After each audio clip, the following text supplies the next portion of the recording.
I was raised in a house where you do what's best for other people, not always what's best for you, or not always the way you want it to be. The world does not revolve around you. We're supposed to be a team. We live on the same planet. We live in the same country. We live in the same state. We went to the same schools. We pass each other at the grocery store. We're not some evil being that's just this black hole or something. We don't live on a little island somewhere where your teachers and your friends and your co-workers, regardless of if you let me marry her, if I was someone who wanted to throw it in your face, which I'm not, but if I was, I'm still gonna make out with her at the grocery store. Or, because like there was this woman and her argument was, I don't want gay people to get married because I don't want to see them at a restaurant kissing. You think I have to be married to kiss my girlfriend at the Chinese restaurant? Really? No. Probably I'll be less likely to kiss my girlfriend at the Chinese restaurant if I'm married. We're respectable individuals. Like, where are you getting this picture of like these dirty, like malicious, like crazy PDA loving whips and chains people? Like, where are those people? Have you seen my girlfriend? Nobody can even comprehend what I've gone through for this person. And for you to be able to put your 2 cents in on what happens to my relationship is really, really, really annoying to me. You don't have the right, no one has the right to take something. They took something away from me that was too special for them to comprehend. They can't know what it means to me. They can't. So it really sucks when you see friends, you know, people you really, really, really got on well with in high school, where your friends, your group, the people you hung out with, in sports, out of sports, everything, and you find out that they vote yes, and not only did they vote yes, but they encouraged others to vote yes. And you know, it's their personal beliefs. It's, you know, I had a lot of religious friends in high school. I'm religious. I'm Catholic. I go to a Catholic church.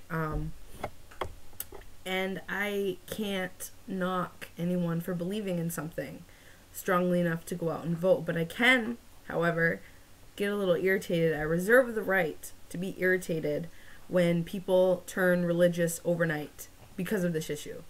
Like, there was a certain someone that out of nowhere, I've known this person for probably like 8 years, and not once have I ever heard a reference to God. Not once have they lived life biblically. Not once have, you know what I mean? Like, just the type of person whose family may be a little bit religious, but they're the type of people who sleep in on Sunday because they don't want to go to church, and those kind of people. All of a sudden quoting the Bible and voting yes on one and giving a big long reason why they voted yes on one. And it's like, really? Really? It's like, what does that even mean? Like, why would you even do that? It just baffles me that, you know, people are getting so wrapped up in it. And I felt the need to say something. What I said was, it never occurred to me how many Republican friends I had until question 1. How many people I call my friends who I went to school with for years and years, sat on the athletic bus with, shared stupid inside jokes with, and even held together entire groups of people with as co-captains. Our points of view couldn't be more polar opposite, but I still love and respect them and their opinion just as much as I always have. And it sucks that people can't, you know, do the same thing. It's completely up to you if you want to boast and brag and be excited that it won and stuff, but it's not about voting anymore. It's not in your face. It's not a campaign anymore. The votes have been cast. Now it's about the kids whose parents can't get married. Now it's about the fact that I need to change my wedding date if I want it to be legal. Now it's about the fact that, you know, millions of people are affected by this and are hurting, and you're making jokes about it and throwing around fag and gay and homo and, you know, stuff like that for no reason. And it's like, you won the battle or whatever you think it was. it's over. Just move on with it, you know? Like, I really honestly love the fact that you're passionate enough to believe in something strongly and to campaign for it and to put your effort into it, but don't do it half-heartedly or do it as a joke, or, you know what I mean? Like, use your right to vote because you want to vote that way, not because your family wants you to vote that way, or because you're Republican and you think you should. Like, that's what a lot of people were saying is Republican this, Republican that, blah, blah, blah. It's about politics. Had nothing to do with politics. Absolutely nothing. It was about, you know, equal rights for all. And everyone said, oh, if they call it something else, then I would have been okay with it. But it's marriage. Marriage is between one man and one woman. It's going to be like that forever. Okay, well, marriage also means eternity by your definition, and that would mean that you can't get divorced. If I remember correctly, your mom's been divorced like 3 times. You guys don't even go to church, so why are you throwing this random religious belief into it? Marriage has nothing to do with your religious beliefs anymore. It's an institution recognized by the state. Oh, go out and get a domestic partnership or a civil union. Okay, absolutely. If I could have those 1,138 rights that those are missing, then we have a deal. Ding, ding, ding. Me and Ivy will go do it tomorrow.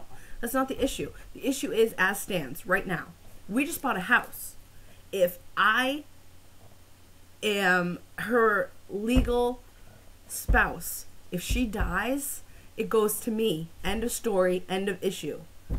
If she dies tomorrow, the house is in our name. She's the one on the loan as the main person. It's her house. I'm not on the loan, I'm on the title. If she were to die tomorrow, her family would get notified that she owns this $100,000 property. And guess what? They hate me. Do you think I would get the house? Do you think if it was 10 years from now that our kids would just be all fine and dandy and we would just be able to keep living in our house and go on with our lives? No. They would probably throw us out in the fucking street. If you're okay living with that, then that's fine. Keep voting yes. But if you're not okay with that and you want some sort of change, you know, make suggestions, get involved. Don't just go campaigning yes on one because you don't like gay people. Regardless of if we're going to get married or not, I'm going to spend the rest of my life with this person. It doesn't concern you. It doesn't directly affect you the way that it directly affects me. You know, it's not, and it sucks. It's hurtful. It's like I got broken up with for a Republican from California who fed half the state full of bullshit. That's what I feel like.